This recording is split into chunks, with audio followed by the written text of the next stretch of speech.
It doesn't belong to the government. It belongs to you. It doesn't belong to the House of Representatives. It does not belong to the White House. It does not belong to the president. It belongs to me. It belongs to you. It's your America, and nobody can take that away from us. Well, for tonight, I want to welcome a special guest and a great friend of mine who is the host of the Mind of Jamal, and what a great guy. And Jamal Lane, thank you for being on the show. I know you got your own show, and we're going to have a few minutes here before you have to cut away. But, I just want to do a quick special feature. Tell us about what's going on and what's happening in your world as far as what's happening locally. And even we can even talk about the files, another second batch of files that were just found with Biden, the guy who What? criticized them. So, Well, what's going on? Because me and you both, we live here in Durham. Durham, as we well know, is a war zone. mhm. They're shooting, they're killing, they're having dirt bike rallies and motorcycle rallies. Now it's to the point we have motorcycle gangs here in Durham shooting and trying to kill each other. That's just here in Durham. Around the United States, wherever you got liberals that come in and want to fix things, you get more murder, you get more crime. Just and as police officers try their best to try to stave it off, and I'll be honest, we have to praise police officers because they're still staying in this. Some of these people are still trying, but to no avail. To be a police officer today is the most thankless job you can be. At one time, they used to say teachers were the most thankless job. No, it's police officers.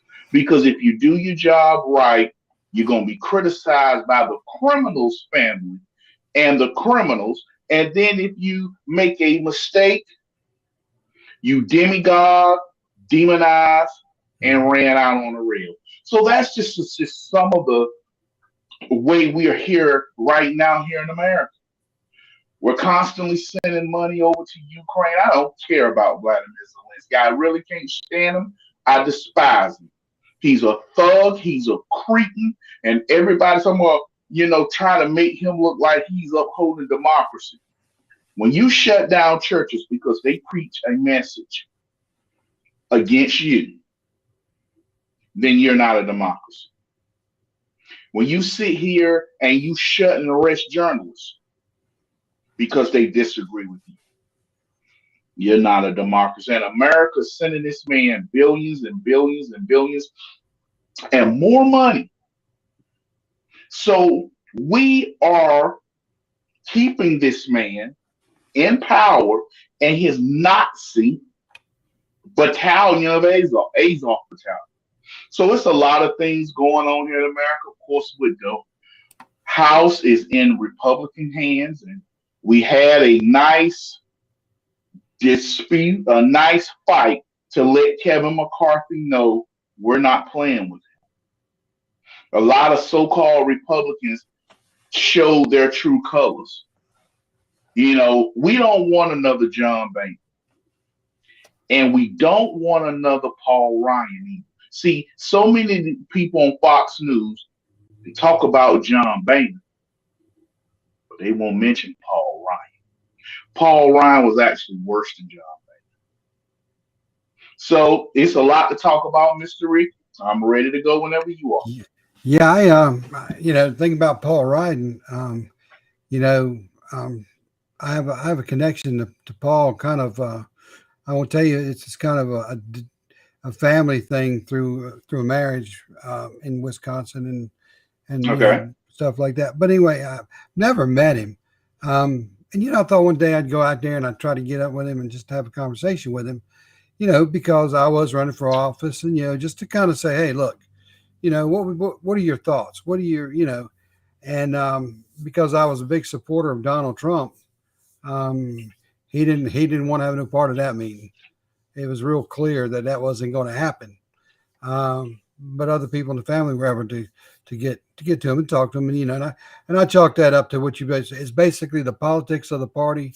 We're at a, I mean, in the party now, we're at a, I don't even want to use the word crossroads because I think we're beyond the crossroads. I think we're now heading in a direction that it's time for the party to have, you have to listen to everybody. You can't just sit up there, make a judgment, and hope everything comes to pass, and do the same old thing over and over again and get the same old result of basically nothing getting done. And I think, one thing about it is we'll have our disputes in our party, but it will go to work. Unfortunately, most of America will watch the Democrats go to battle, and it's very limited. And I said the other day, and I even posted it, you know, uh, if you're looking for goose stepping in the Republican Party, that's not going to happen. We're not a bunch of goose steppers. We're going to question, we're going to challenge no matter who you are, because we uphold the Constitution. Period. There is, it's not an ever changing document. It is a document. It's our foundation. It's who we are and it's where we stand. And it's we the people. So we're not a bunch of goose steppers, but you can watch the people on the left. They get the goose stepping and they go right down that party line. And I said the other day, these folks would probably put Joseph Stalin in there as long as he had a D by his name. They wouldn't. They've They wouldn't already care. proven that. They've Exactly. already So, proven that, Mr. Ricky. Look at yep. this gentleman, Femmerman, Mhm. out of Pennsylvania. The man had a Yep. stroke, couldn't talk, but because he had a D beside his name, Yep. they allowed him to be in there. And let me say this: I'm not surprised Paul Ryan didn't support you because people forgot in 2016 he didn't support President Trump. Mm-mm. He didn't. Mm-mm. So we're not surprised. Paul Ryan did not support President Trump. He Nope. said it when the videotape came out, and he thought that was it for Donald Trump, and he was out here saying he should drop out and all this stuff. Paul Ryan called President Trump every type of name in the book. Mm-hmm. But he saw when Donald Trump ran, he made comments. He got to work with this buffoon and all this type of stuff. That was Paul Ryan. Paul Ryan, excuse me. Paul Ryan is a rhino.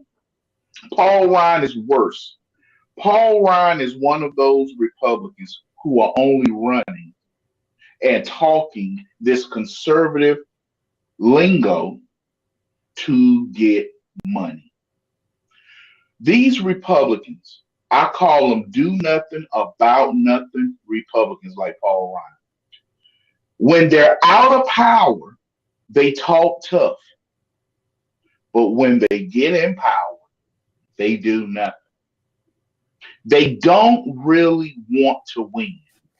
They want to campaign against Democrats, which gives them money, which keeps their family members paid because they're political analysts and all this. Think about this real quick, Mr. Ricky. John Boehner said both of his daughters are Democrats. They went there, and even Paul McCarthy, he went there to praise Nancy Pelosi picture. As a Republican, if your children are turning out liberal, that should be something, a self-reflection to say, what have I been showing them? What things have I been standing on? Have I been voicing my opinion loud enough so they know the disgust I have for the Democrat Party? My children know I hate the Democrat Party.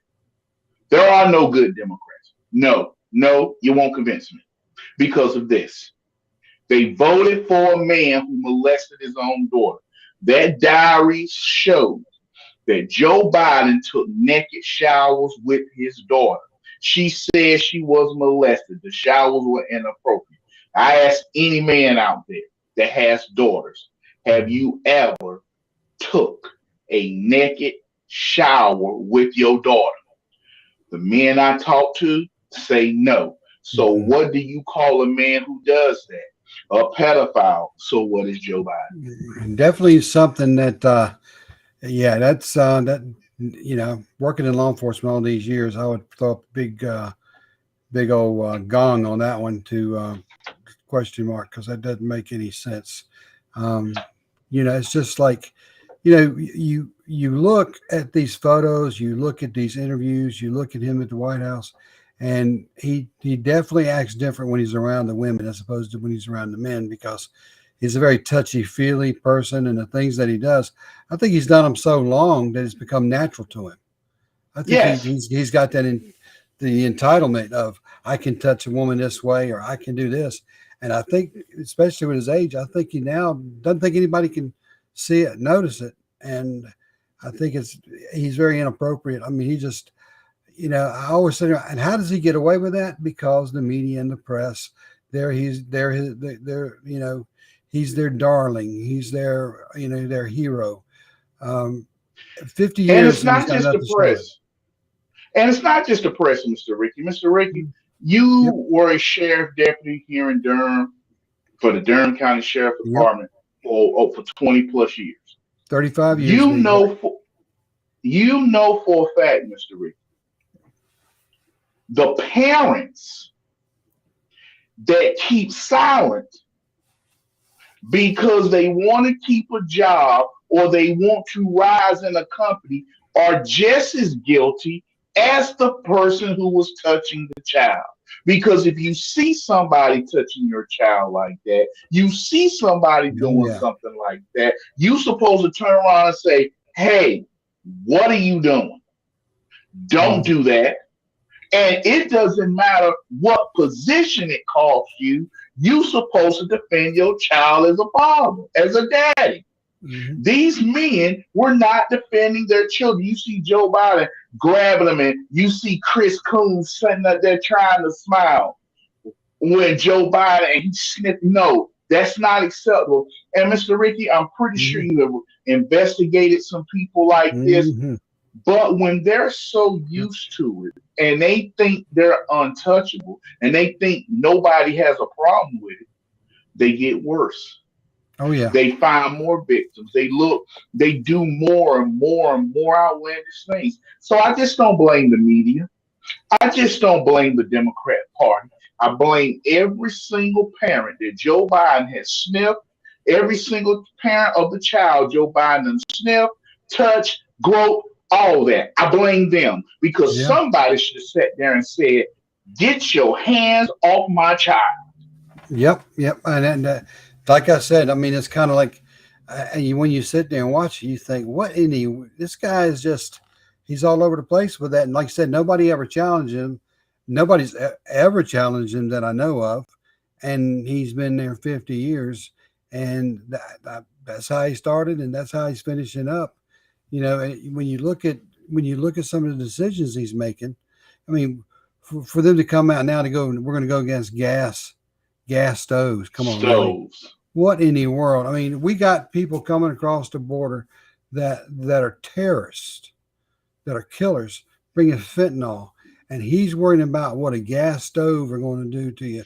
Climate change has become their god. I mean, climate change to them is a religion, and what most people don't realize, what he's got behind him right now is all those investments, because climate change and his investments with electric vehicles, his investments with all this stuff that promotes his businesses behind the scenes, is all related to the climate change. It's not like he woke up all night. It was after all these deals were worked in China and different places. Now all of a sudden, climate change has become his biggest priority. Why? Because that's where the Biden family is going to make their money. It has nothing to do with anything. Let me say this, Mr. Ricky. One thing about ideologies, there are certain ideologies that make you more susceptible to control. Communism, socialism, climate change as well. Because in order to believe in climate change, you must dismiss all rational thinking. You must dismiss all form of critical thought. And if you look at it, it's the most self-centered way of thinking. You believe, I'm not talking about you, Mr. We're talking about you're right. Climate change. Right. That you affect the planet. You believe you so powerful You can affect the planet. You can change the planet. You can change it. You can decide whether or not the temperature of the earth goes high or low. You done basically named yourself God. Yeah, and That's that's if you listen to how they talk.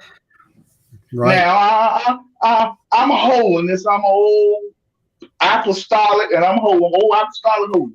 But I was always told that only one person controls the climate. Only one person controls the earth and how it spins and the things upon it. That is God, Jesus Christ, who's God Almighty. But they believe they can do it. And Mr. Right. Ricky, I always make sure I let conservatives know this is not a white conservative problem. This is a white liberal problem. Hmm.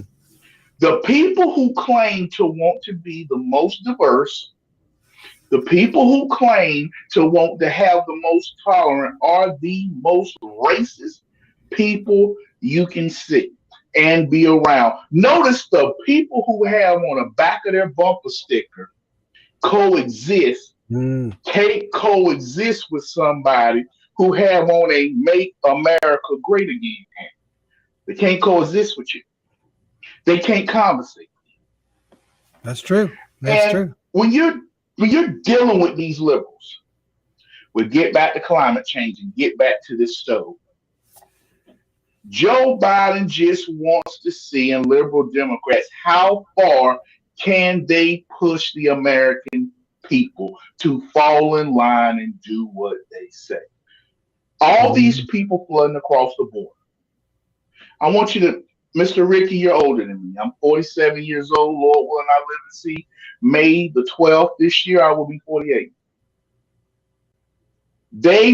Liberals went after the white community 30 to 40 years ago.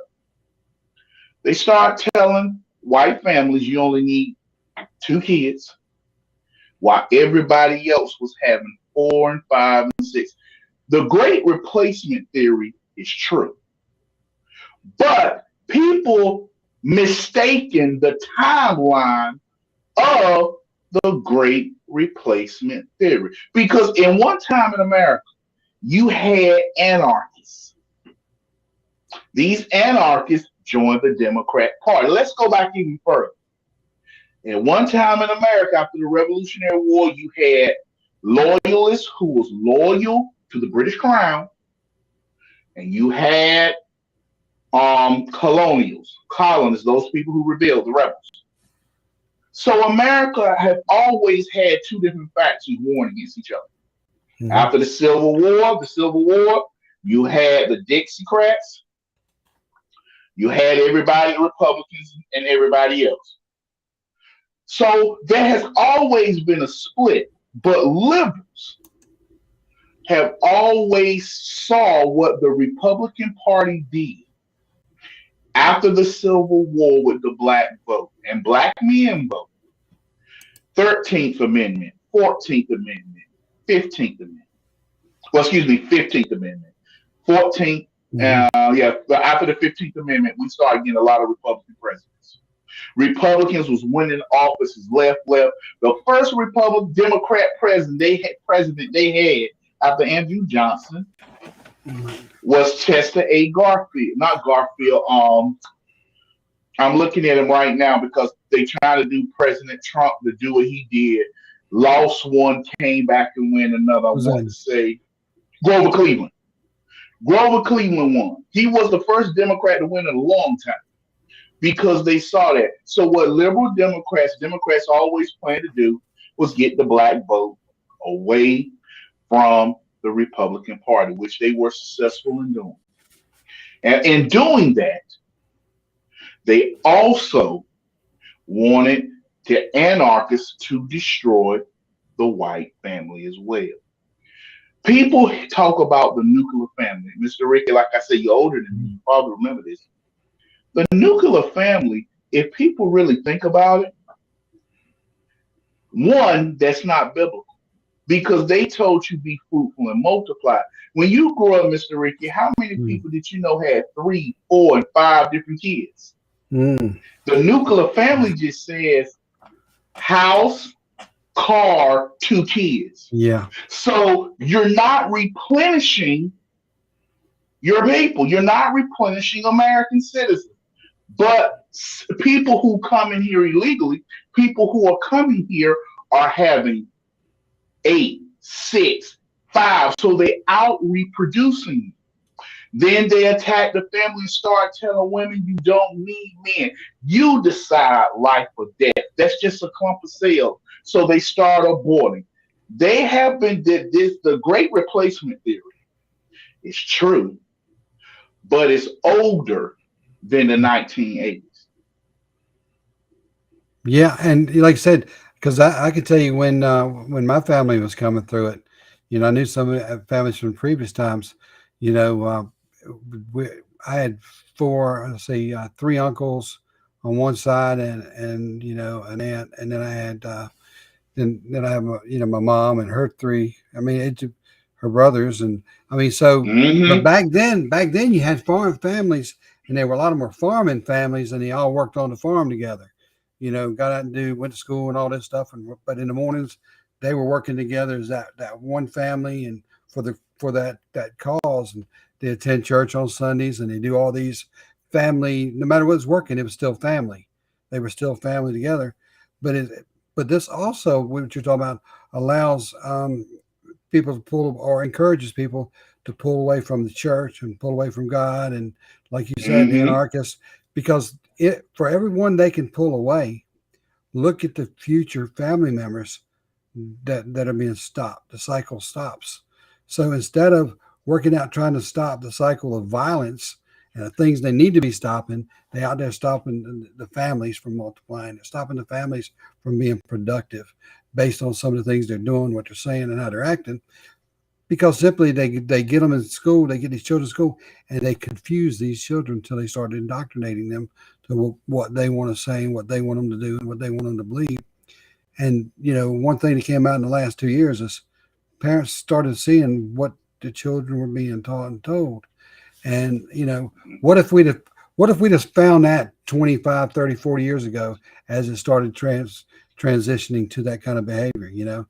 It would have stopped it in its tracks, but we didn't. Well, We didn't.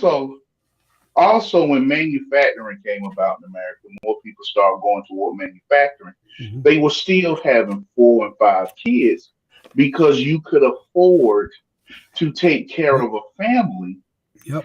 off a salary at the factory. Yep. You could do that. How many people grew up and went to the factory that their dad worked and granddad worked? My It grandfather was when did we that. My grandfather, he was a it farmer and yes, broke sir. away from that. He was a farmer and left to go.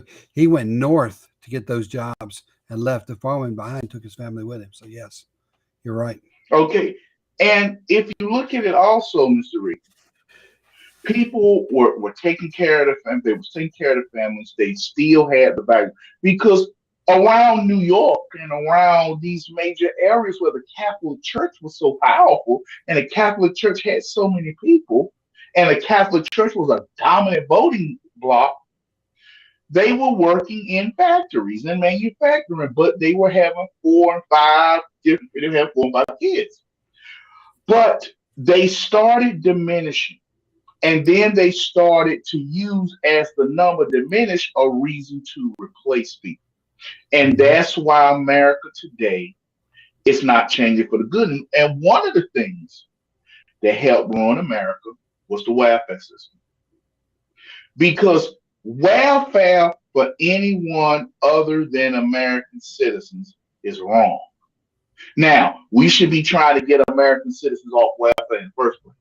We should have something that says if you are getting Medicaid, SSI, and stuff like that, if you haven't, you cannot have any more children while you on it. If you do, we're going to cut some of your payments because these women are making a career out of welfare. which some of them are doing.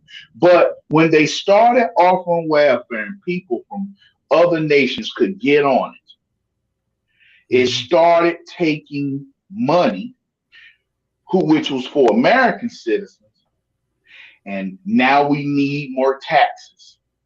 Right. Now we need people to stop focusing on, hey, why is this person not working? Why are they having babies? They wanted to get more people on this welfare so they can pull in more people from other nations. And it's ruining our nation. If they was to cut welfare and tell people plain and simple, no more welfare, you need help, go back to the churches. Let the churches help you. Let the churches feed you. You will see a drop in people coming to America illegally.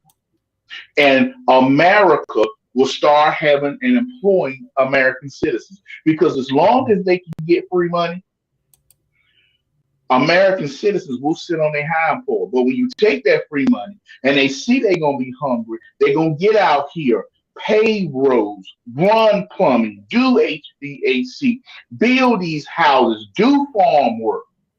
The problem is this social safety net Hmm. has become a social safety bed, and people are lying in it and don't want to get up. Yeah, and I tell you, I talk about LBJ. He was one of the. I mean, he really carried that to the extent because back in the day, Yes. it was easier. It was easier to hold the power and feed the people free, and not encourage them to go out and step up and you know do for themselves. And as long as you can keep people dependent on a certain party that gives you all this free stuff, you hold the power because they're going to come to you right, wrong, or indifferent because you're giving it to them. Yep.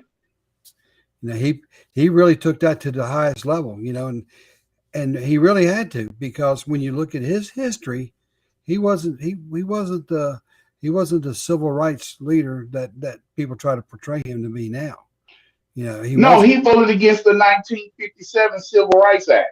Yep. When the first Civil Rights Act that came about was under Dwight D. Eisenhower, former four-star general, General Dwight D. Eisenhower of the Allied Command, then became president. His vice president, Richard Nixon, and so many Republicans worked together to become the 1957 Civil Rights Act. That's the one famously Strom Thurmond and others with Bob, not Bob Dole, Al Gore's daddy, Hmm. famous segregationist. See, a lot of people don't want to talk about Al Gore's daddy was a stone cold segregationist. Al Gore's daddy, but they had the Civil Rights Act. They compromised it. Lyndon Johnson voted against it, and so did JFK. Hmm. See, a lot of people, you read the memoirs of Jackie Kennedy, she didn't like Martin Luther King. See, a lot of people don't talk about Hmm. it. She thought he loved the camera too much. He was showboating. He really wasn't. That's the thing she said. Oh, she said some negative stuff about him. And people forgot also Robert Kennedy was head of the Department of Justice when J. Edgar Hoover started going after civil rights activists. Yep. Robert Kennedy knew the stuff that they were saying about Martin Luther King, and FBI is releasing it saying, hey, y'all don't know this man like we knew him, and the investigations they've done about him. But Democrats, I love my Republican Party. I love them. But my Republican Party keep thinking Democrats are stupid. We like to say we playing 5D chess. Well, you better realize Democrats are playing 6D long chess. See, I play chess, and there's two types of chess you can play. You can play the clock where you hurry up and type, or you can play the chess where you get up and you walk around the table and you look and you push a pawn or you push this piece, and Hmm. you may not move a piece once every 6 minutes, but you're doing it for a reason. Democrats set stuff up, then come back, activate it, and use it against us. And before I go, let me talk about this. Mm. So many people was talking about when it comes to the LBGTGPCI community. Just let them marry. What they do in their house, that ain't nobody business. What they did was, what they did in their house, they came out, start forcing people to accept. And you had so many Republicans and so many libertarians who their Democrats take advantage of your argument. The government shouldn't regulate marriage. The government shouldn't regulate. Oh, whoa, whoa, whoa, whoa, whoa. What are you trying to force on people? Today we got drag queen story out. All those people who said what they do in the privacy of their home, I don't care, that ain't nobody business. You now see what was their goal and their plan all along.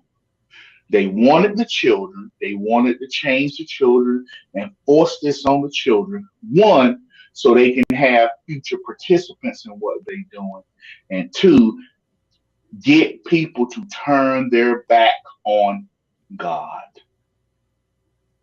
Because they always look for a way to separate Americans from God.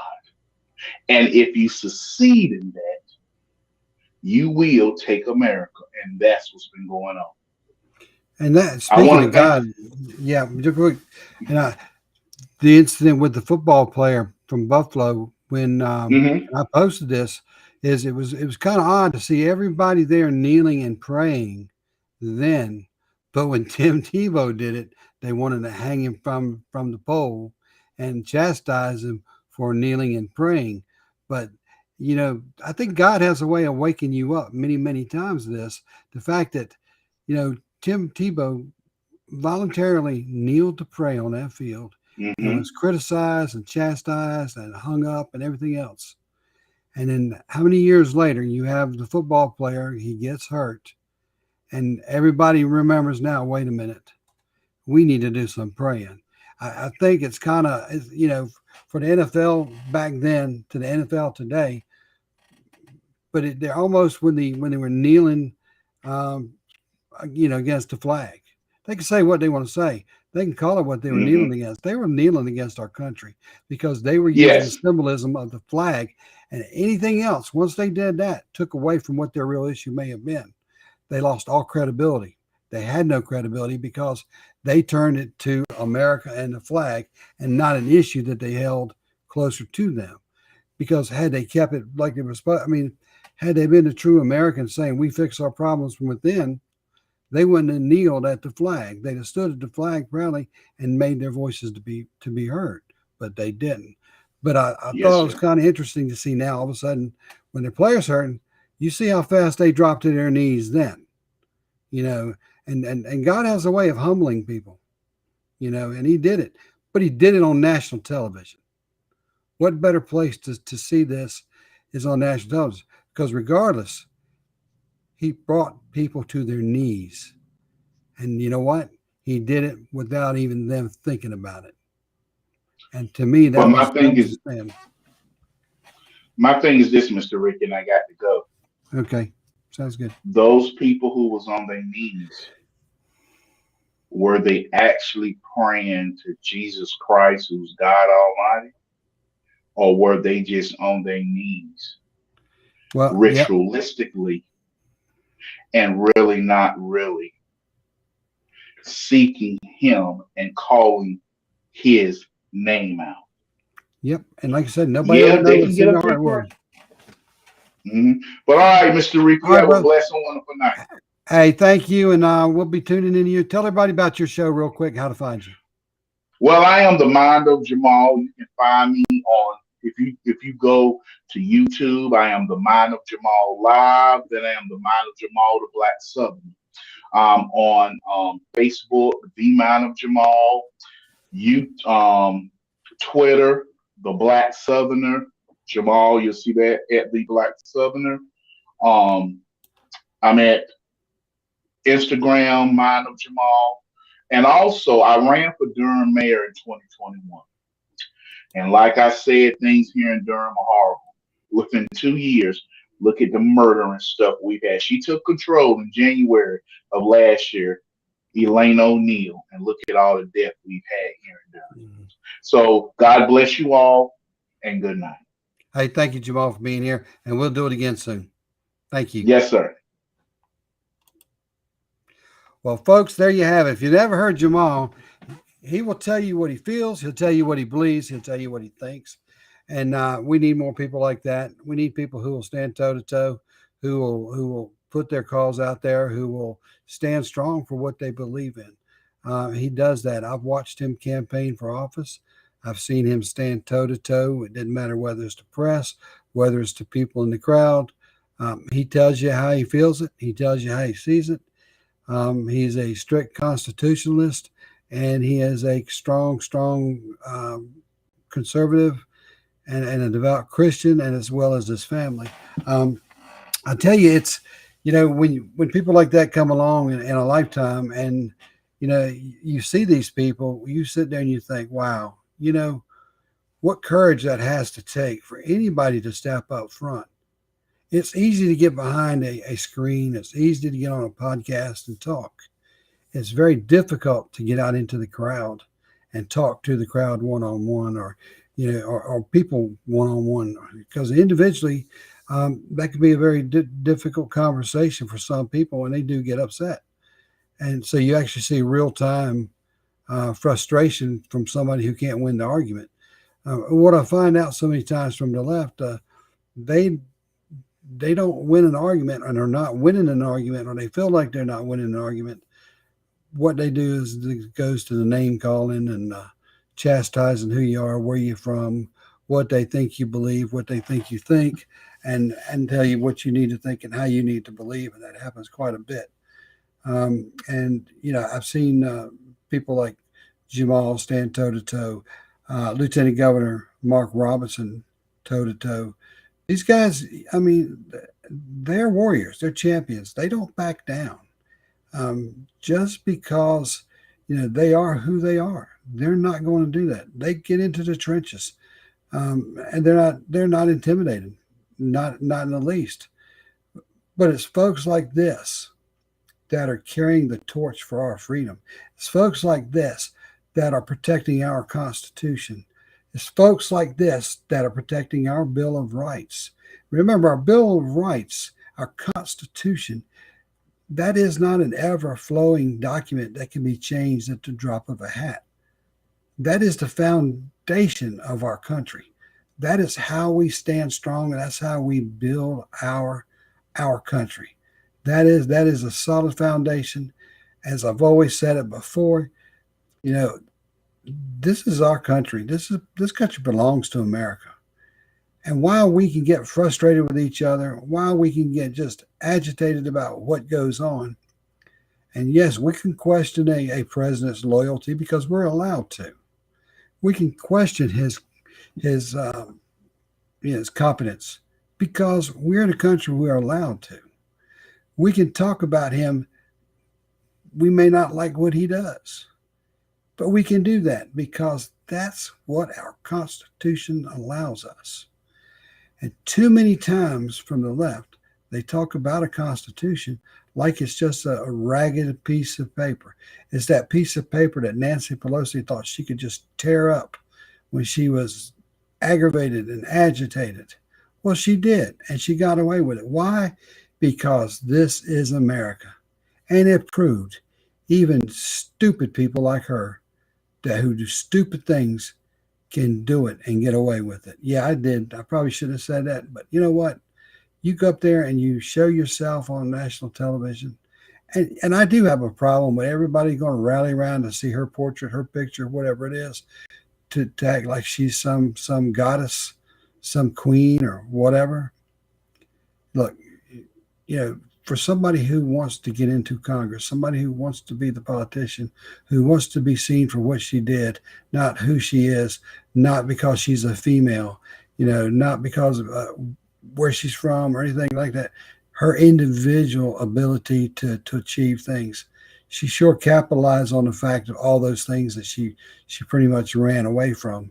as far as equality or things. It's because she is a senator and that's all that counts. But when it goes down to it, she wants to celebrate everything she's associated with, and from the get go. Hey, amen. Do what you got to do, Nancy. But the bottom line is, we have a country and it belongs to us and only us. It doesn't belong to the politicians. And term limits, we do need term limits. A lot of people, I sit back and I watched what happened over this vote, and I'm sitting there thinking, wow, I think it could have been handled a little bit different, a little bit better. Yeah, we win some, we lose some. But one thing about it, it showed that we are a country of laws. We are a country that does things the right way, and that when time and conversation, uh, we we believe that we have more in common than we don't. And if we capitalize on all the things that we have in common, we're a whole lot better for it. We can't sit there and start picking on everything that we don't. If you start with everything that you don't have in common, you'll never get anything done. So, the way they broke down the way the budget and things like that, I think each itemized budget, when you talk about defense spending or any other things they try to put in there, that's how a budget needs to be passed, kind of line items or sectioned out. I mean, it just to be in whether they want to call it chapters or whatever they want to call the subsections and all that. All that should be passed based on what is being said, done, heard, and read at that time. It shouldn't be a one bill gets it all and throw anything you want to include the kitchen sink, and then you get to find out how fast shrimp can run on a treadmill, or how much alcohol does it take, to clean the floor. Who cleans the floor with alcohol? Well, somebody did, because now they got a study to do it. So I mean, just all these things that they throw out there is ridiculous, and those things need to be held in check. We need to make sure that we're not doing the stupid things that cost America so much money. We've got officers out there that need equipment. We got officers out there, police officers, that are targeted by the bad guy, for the lack of a better term, but the bad guy. And we got some bad guys coming across the border. They're decoys to get law enforcement on one side of the border so they can shoot and kill them and turn around and push the fentanyl out on the other side.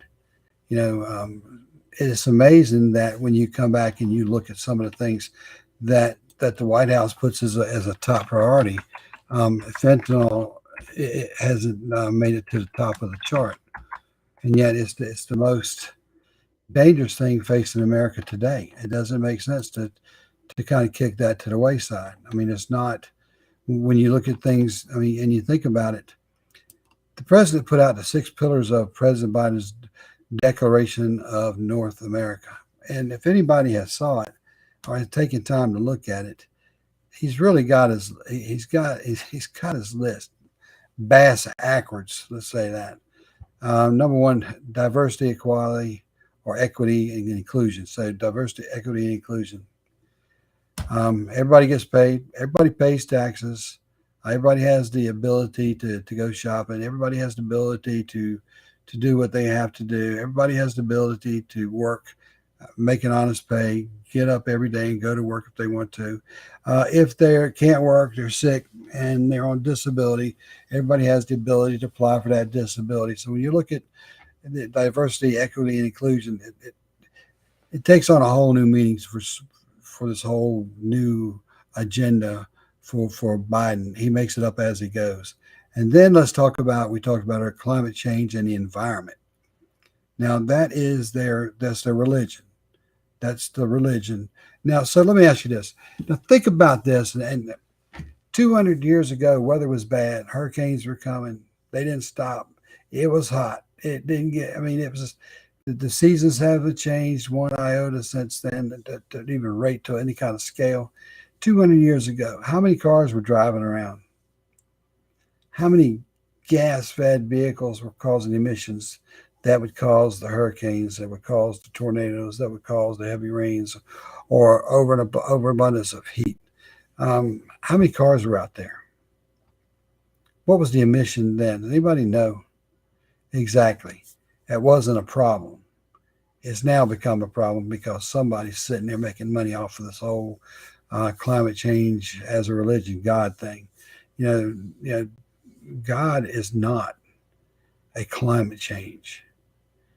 And for these folks to think it is or use it as their big money pillar, make money, whatever it is they do with it. And they make a lot of money off of climate change, or they wouldn't be doing it. And then we want to talk about his third, competitiveness. Well, competitiveness, that can mean anything. Competitiveness in the job market. Well, you can't have that when you're giving people free money to stay home. They get home and they can sit there and get that free money. If they're not getting it from the COVID, now they're getting it from the welfare system. I've had people tell me they don't want to go to work or couldn't come to work simply because they made more money sitting at home doing nothing. The government has facilitated the individual they allow that individual to sit home and not work, not make a living, not provide for the family when they can sit there and just wait for the mailbox to open up and get that check. Folks, that's wrong. Because people like me, people like most of you out there in America are working to pay bills and make a living and take care of the children and family and things like that. There should be no free rides. If you want some kind of fare, it shouldn't be welfare, it should be work fare. If you don't go out and work, you're not going to get paid. If you don't like working for that kind of money, then go out and get a job. That's just brass tacks. Simple, easy, and sweet. Common sense 101. And then, they want to talk about health. Are they really taking health seriously? No, absolutely not. If they're taking the health issues of America's health, why is it number 5 on the list? You know why it's 5 on the list? Because climate change and environment is number 2. Think about that, folks. If your health isn't number 1, it should at least be number 2, not all the way down to the bottom of the list at number 5.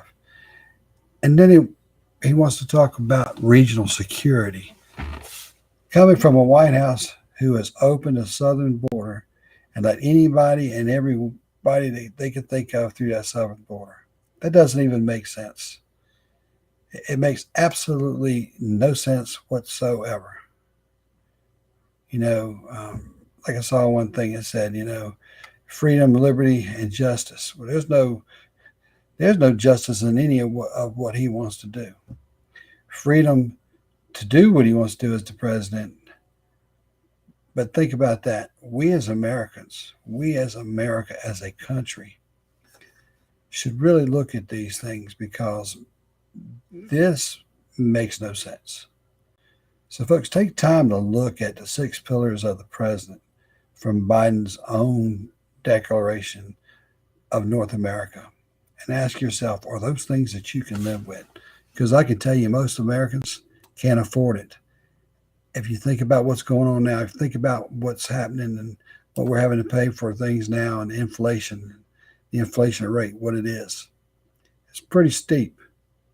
Who can afford to buy a house now? Who can afford to go to the grocery store? A family of 4 or 5 that used to go to the grocery store and maybe for one meal, if they're lucky, they may put about $25, $30 into that meal that they make at home. Now when they go, they're going to put about, based on the average, almost $10 more per meal. Now, think about that. Do that every week. Do that every day. Do that every meal. And how far does your money now go? It doesn't. It doesn't. Your money doesn't go. And why? Because we have an administration who has no clue what it's like to struggle each and every day. Many of you out there are struggling to make your car payments. You're struggling to put enough food on the table. You're struggling for the basic needs. I mean, you can't even get back forth to work. How are you going to go to work if you can't afford the gas? So it has become a little bit more difficult for you. It's a struggle on American taxpayers. And don't think that we're not going to be hit with the hardest taxes that you've ever been hit with. So, folks, there's some bad times out there, struggling times, and we had Jamal on here a little bit earlier, and we talked about a little bit of everything, and that's great because He's a great interview. He's a great interviewer. He has some really good shows. He's going to tell you what's on his mind, and he doesn't collapse and fall down for anybody or anything. So, it's a tough time out there. Do the best you can. Stay within the law. Let the president do what he does. And as he does it, we'll see him at the polls. Yeah, he says he's running. I don't doubt it. The man's ego problem is stronger than his common sense, and that's pretty strong. I mean, it's just ridiculous. We got to. It's sad times for America. We need to make it glad times for America again. Say what you want, do what you want. People are struggling; they hurt every day, and that's not what we intended for America. This is supposed to be the American dream. And I want to believe there's a lot of dreams out there to be had. And there are. And Americans need to get off their butts and start working some of those dreams and quit allowing some of these crazy things going on in politics. And for those of you who put in 150% each and every day, thank you for what you do. You're a real American. That's what America's about. Now, folks, I'm not going to keep you long. Figure show will be close to an hour, a little less. But the reality is we need each other in times like this. We need to stand tall, stand proud, let people know who we are. Right, wrong, or indifferent, we are the best country in the world today. We can do things that nobody else can do. We can criticize our government. Of course, you might not be able to criticize it openly, and previously, we know that there's still some venues out there that put that little fake fact check in there and get rid of you. But and I'm going to say this: kudos to Elon Musk. Well, he's a rich guy, and it doesn't matter anyway. He's still a liberal. He's still that. Well, apparently he's a liberal, but he still believes in freedom, and that's different these days. It's like liberals do believe in all the freedom for them, while you, as a conservative, get put on lockdown. But as far as Elon Musk, I think he's proved that he believes in free speech, even though he didn't have to. And I think that says a lot for who he is. The man who works through artificial intelligence, creates companies that uses that. I think he knows what he's doing. I think we sit back and watch him handle it. I have enough confidence in his ability to make things happen. He's already done that. So let's just sit back and see how it goes, because we now know we do have at least one venue where we can talk again. Our podcast, our shows. But when you go back and look, we can get back up on Twitter now and pretty much say what we think. And, it is what it is. It's America. It's the best America that we have. It's the only America that we have. So I'll say to you, always be ready. Always be real. Always be safe. More importantly, be real, be safe, and always, always be ready, because you never know when the wolf will come knocking at your door. Folks, have a great week, and I'll see you again real soon. Got a show coming up probably tomorrow night. Stay tuned. Got an attorney. We're going to talk about America, but we're going to talk about the defense of law enforcement officers throughout the country and how that's done through the great defense of the attorneys that are out there now. And we're going to interview one tomorrow night, Daniel Meyer from Durham, North Carolina, who has been in the trenches defending law enforcement officers forever and a day. He's never turned one down. He's always been a fighter, and he is a guy that you can go to when you need him. And we'll see you then. Remember, be careful, because you never know when the wolf will come knocking at your door.